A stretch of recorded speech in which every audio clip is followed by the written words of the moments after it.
जय झूलेलाल। मुंहिंजो नालो आहे आयांश दुर्गिया। मां सीनियर KG होटल क्लास में पढ़ंदो आहियां। मुंहिंजे स्कूल जो नालो आहे Sindhu education society pre primary school.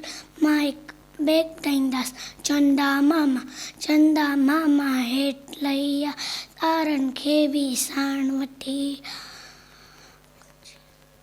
चंदा मामा हेठि लही आ, तारनि खे बि साण वठी आ। गजी गजी रात हा उन्हनि जी दोस्त बणा, उन्हनि सां गॾिजी नचा टपा, तारनि सां गॾिजी नचा टपा। चंदा मामा हेठि लही आ, तारनि खे बि साण वठी आ। गॾिजी रात कंदासीं, मौज मचाए ख़ुशि ईंदासीं, तारनि सां गॾिजी रांदि कंदासीं। चंदा मामा हेठि लही आ, तारनि खे बि साण वठी आ। चंदा मामा हेठि लही आ, तारनि खे बि साण वठी आ। Thank U.